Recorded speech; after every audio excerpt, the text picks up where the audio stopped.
And a top story on World DNA, 2 new strikes hit Beirut's southern suburbs late on Monday after the Israeli military issued a warning to the residents. Lebanese state media reported that the area was the target of 2 Israeli raids.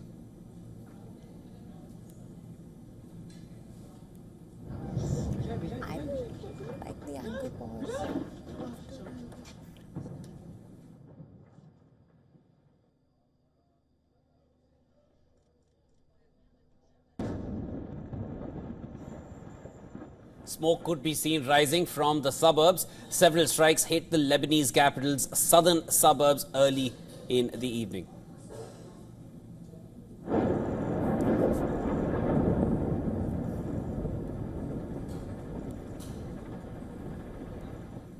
In southern Lebanon, the Israeli military said it struck more than 120 Hezbollah targets within a 60-minute period as part of extensive strikes, adding that the targets belong to the group's elite Radwan forces and other units. Israeli strikes also hit coastal villages after the IDF said it will expand its operations against Hezbollah to Lebanon's coast south of the Al-Awali River. Following the warning, fishermen in the city of Seda rushed to move their boats north of the river. The U.S. State Department said Israel's ground operations in Lebanon so far continue to be limited, and Washington expects Israel to target Hezbollah in compliance with international humanitarian law. Supportive of them targeting Hezbollah, but of course we expect them to target Hezbollah in a way that complies with international humanitarian law and that minimizes civilian casualties. Meanwhile, militant group Hezbollah said it targeted an Israeli military intelligence base near Tel Aviv on Monday. The Iran-backed group said it fired a salvo of rockets at the Gililot base of military intelligence unit 8200 on the outskirts of Tel Aviv. The Israeli military said sirens were sounded in central Israel after projectile launches were found crossing from Lebanon into Israeli territory. Several projectiles were intercepted above the city, while the military said other projectiles fell in open areas. Meanwhile, Prime Minister Benjamin Netanyahu said he will not give up and continue to fight as long as the Israeli citizens do not return to their homes safely.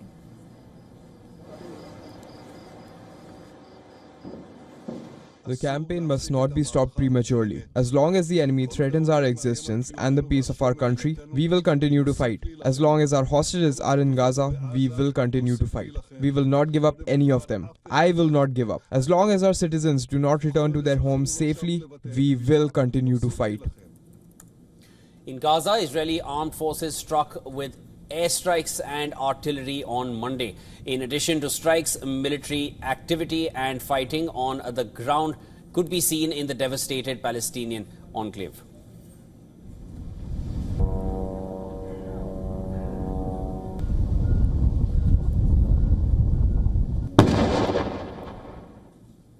In Yemen, Houthis said they fired 2 missiles at military targets in central Israel's Jaffa area on Monday. Houthis military spokesperson Yahya Saraya called it 5th phase of escalation.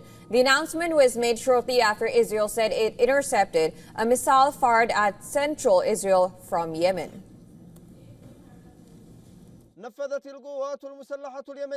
The first operation targeted 2 military targets of the Israeli enemy in the occupied Jaffa area using 2 missiles.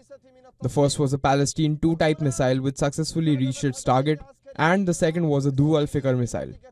The operation achieved its objectives successfully.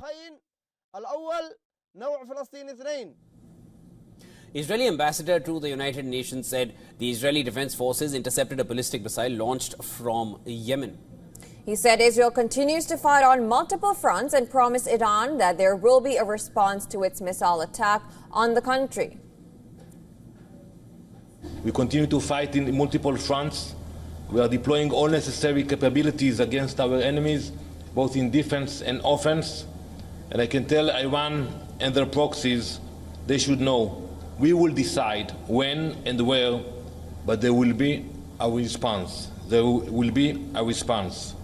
We will ensure that all those who seek to destroy us will pay the price for their actions. Iran said on Monday that it will respond firmly to any Israeli attack on its soil, stressing that it did not want a wider war in the region. Iranian Foreign Minister Sayyed Abbas Arakchi said the Islamic Republic is not afraid of war and will give a firm and appropriate response to any new action by Israel.